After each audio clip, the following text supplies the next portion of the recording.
Judy Cornish is the creator of the Dawn Method and the author of Dementia with Dignity and the Dementia Handbook. Her approach to supporting carers, caregivers and those living with dementia is so inspiring and can't fail to help you understand dementia better. So Judy, there was so much that I loved about your book, Dementia with Dignity. One of the many things was that you acknowledged several times about how difficult and challenging it can be for carers, caregivers who are supporting somebody who has dementia.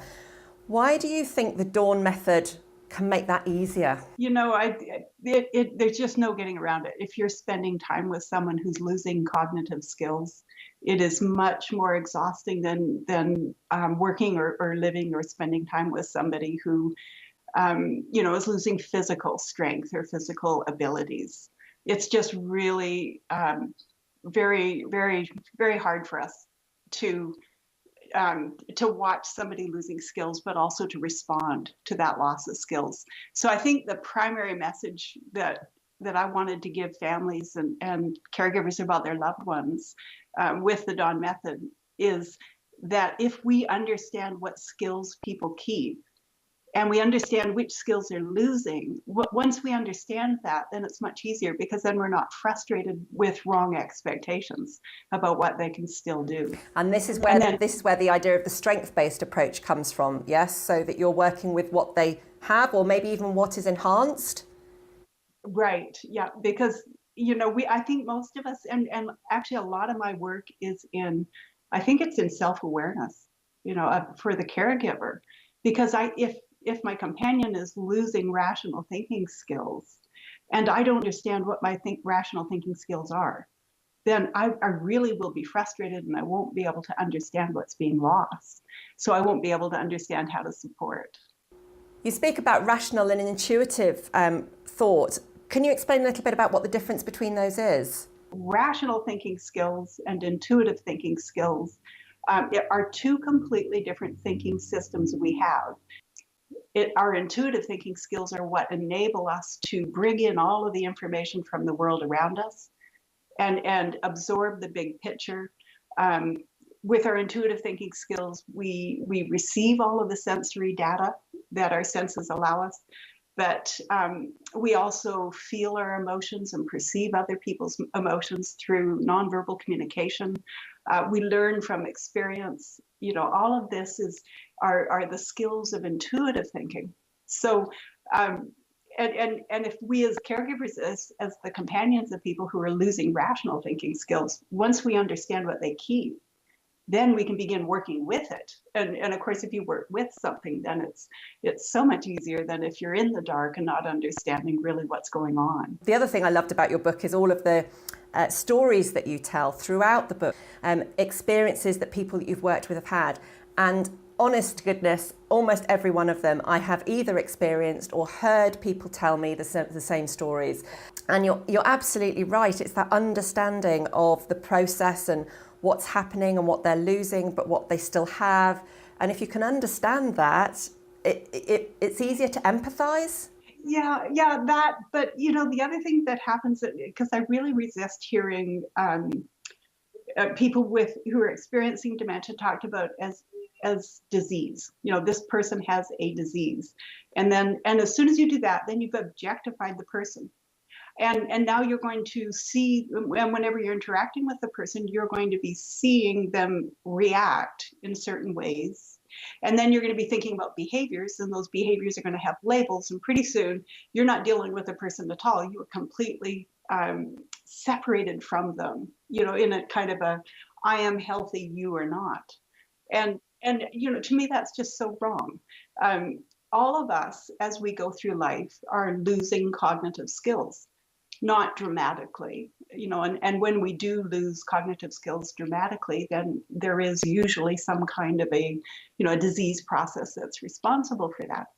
But life is about gaining skills and losing skills as we walk through the chapters. And so if my companion is experiencing dementia, there are certain skills I expect that person not to really have access to any longer, or to soon be losing access to.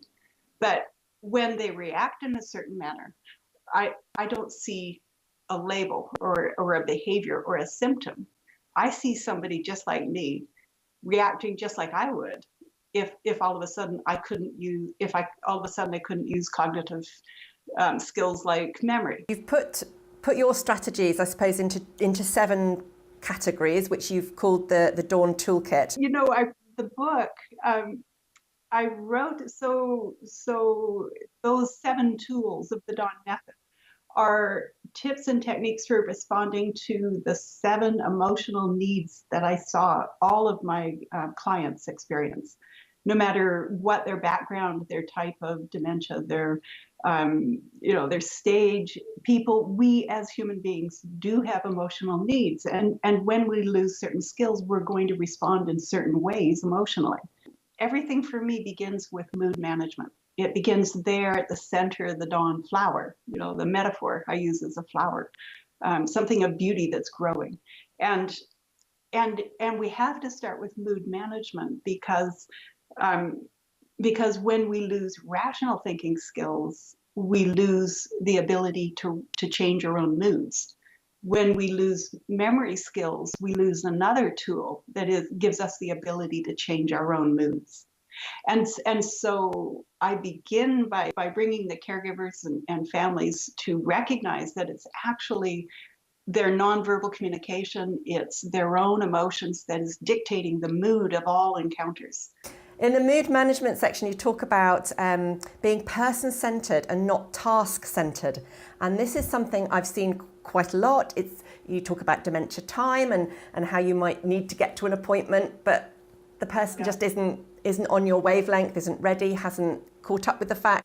If you do need to get something done and your companion doesn't understand cause and effect or cannot prioritize actions or ideas, then you're going to have somebody who can't see why they should hurry.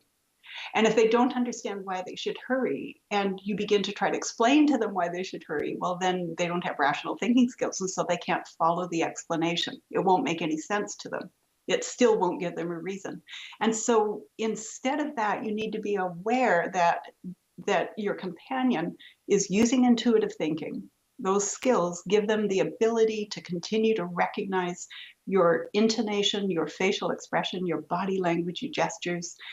And so if you are focused on the future, this deadline an hour from now, and you really want them to do all of these little tasks that are necessary for you to be ready and get there, if your focus is in the future, you will appear distracted. And if you appear distracted, they will feel ignored. And if they feel ignored, then you're not going to get there. You're going to have a problem. If somebody doesn't have rational thinking skills or memory, the only way to get something done is focus on them. And then they emotionally feel welcomed and a part of the task. And then you two together will be able to do it and get it done. I think that's probably one of the most challenging things I read was about the mood of self-management of your own mood as a caregiver. Because you might not be getting enough sleep, you might be a sole caregiver, so hard. But through reading, I could understand why it was so important. But I think that's almost the most challenging bit. Oh, it is. But the good news is, Daniel Kahneman's his book Thinking Fast and Slow. He's reciting a lot of the research, and when we smile, we actually feel happier. So, the more exhausted I am or the more frustrated I am, the better my reason to smile. And when I start smiling, then, my companions who are experiencing dementia are going to respond more positively. And then I feel better too. Something else that I was fascinated by, you're talking about this being secure in confusion, and you talk about the benefits of something you call chatter, chatter, chatter, which I love. Tell me a little bit about that. I think in all of our relationships, and I'm Canadian, so of course I was told as a little girl that I didn't need to chatter all the time, and people didn't need to hear what I was thinking, every thought that passed through my head. So I think in most of our, throughout life, we're taught that we don't need to share what we're thinking unless it's of value to the other person. So now in the dementia relationship, it is different. And now everything's counterintuitive. And now we, as caregivers or companions, we need to realize that it's the opposite now because our companion has different skills. And so if I don't have memory so that I can recall what we just did, and if I don't have rational thinking skills so that I can project and plan and anticipate what's coming next and what I could be doing to prepare for the next moment, then I'm just at sea. I'm frozen in the present, and I don't have the ability to anticipate and shape, prepare, or reassure myself. And so that becomes the role of the companion. And so for the first time in our lives, it's time to chatter. Every thought that goes through our heads. And so if you do need to get out the door and you are trying to get to a deadline, just start thinking out loud. And you're expressing this as a teammate and a partner. You're not being directive. That never works. It might work with our children for a while, but they hit the teen years and all of a sudden it doesn't work anymore. And it never works with a spouse, and it rarely works with a parent. And so, we as human beings, we don't change, we don't lose dignity when we experience dementia unless our companions are taking it away from us, through their style of interacting. And so to simply express what I'm remembering, what I recall, what needs to happen next as a teammate is just such a lovely way to lead the other person and allow them to anticipate and be prepared. And I love that. I love that part of it that is about maintaining dignity.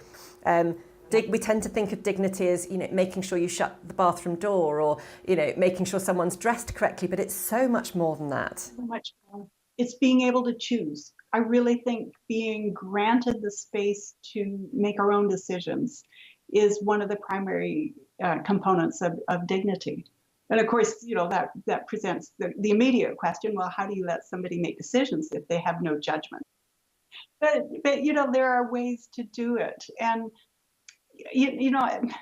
I guess memory when we lose memory skills, that will take away our ability to make choices on our own behalf in one manner. But losing rational thinking skills, that takes away that ability in another manner. And, so I call it sense of control, that we all need to have a sense that we are in control of our own bodies and our own lives. And the more, if it's difficult for me due to the skills I've lost, the quicker you can give me the opportunity to make choices in the day when I wake up. When you arrive, the sooner you present me with the opportunity to be in charge and make decisions, the happier I will be the rest of the day and the rest of the time. It's like if I can have control of little things, then I'll be more relaxed not having control of the big things. And it's about offering choices which are very controlled, which are very straightforward, this, or would you like that or that? Well, yes, but it also depends where the person is on the dementia road. Like when we're we all start out, able to retain information. And so if I ask somebody, or if I ask my spouse, my companion, I say, hey, what do you feel like eating for breakfast? You think about what you do, what your mind does when you're asked that question, and you go through all these options, and it all happens in seconds. You remember what's in the house, you remember what you like to eat, you remember what I like to eat, you remember how much work it's going to take to create each of these various breakfast options, and in a nanosecond you've gone through all this information and made a judgment, made a choice, and then you can express it. But if you're losing, when you start losing memory skills, it gets harder to hold all that information in your mind. And so your options are shrank down, and your ability to choose is negated. So the caregiver can say, what do you feel like breakfast? We've got oatmeal, we've got toast, we've got strawberry jam. And the caregiver, the companion is saying these things because they know that's what you like. And so as a person goes further into memory loss, we the companions are going to use more and more of our own skills, more of our own memory, and more of our own knowledge of what they like and love. And and so to me, that's enabling choice, not restricting it. It's a profound responsibility, but it's one we can't ignore if we're going to spend time with people who are losing skills. One of the things I thought was really important that I wanted to raise, because I think it's possibly what a lot of people still think is the right thing to do, and this idea of reality orientation. I still hear it a lot, I see it a lot, even with the most well-meaning people. Yes. And Yeah. I think it's almost on a day-to-day basis the thing that can make the biggest difference to somebody's mood. Can you tell me a little bit about your thoughts about that? Well, I think about how we know what reality is. That you and I right now, we know how we ended up chatting. And we can recall how this began, and emailing and all of the setting up a time and all the things we did. We are using rational thinking skills and memory skills to perceive what we are actually doing in the moment right now. But if I can't recall what happened an hour ago or yesterday or a week ago or a month ago, if I'm lacking knowledge of what's gone before, then my perception of reality will be different than yours. When somebody lacks rational thinking skills, they can't compare their reality to your reality and see why yours might be more true. So to me, the cruelest thing we do when somebody is experiencing dementia is we demand that they use rational thinking skills and memory skills and change their perception of reality and rejoin us. And I think that's just so belittling, and to be told that what you think is not true. That's one of the core things that we experience as people is believing in ourselves, believing in what we believe is our perception of reality. Yes, so. Yes. And in fact, that goes quite nicely with, I picked out one thing quite near the end of the book, which I thought just kind of summed it up for me. And you said that it's when they learn to trust that they will never be asked to do what their changing brains can no longer manage. And that for me is just, it sums up the importance of understanding what's going on, understanding from the person's perspective, understanding the changes and working with it. I think that's the essence, the nut, isn't it? Yes, it is. Yeah. And, and I know in other people's approaches, there are, we're talking a lot about well-being now, but I think we cannot forget this primary need for security. That I think of if I find myself suddenly unable to do something I've been able to do my whole life, or I keep finding myself not understanding what everyone else seems to think is so simple and so clear, I think I would be terrified. And when I began working with people, who are experiencing dementia, to me, the primary reaction and the primary need was security, and that we really need to learn that we can live in confusion, and we can live needing care, and we can live knowing we're going to need more and more care, but that our companions are the only ones who can teach us that really we will be safe. And we're back full circle to what a huge but important job it is. Yes. It is. Yeah. Yeah. Well, thank you so much for writing the book. Thank you so much for spending some time across the sea and having a chat with me. It was delightful, and I wish we could spend longer chatting, but maybe another time. Yeah, I look forward to it. Thank you so much.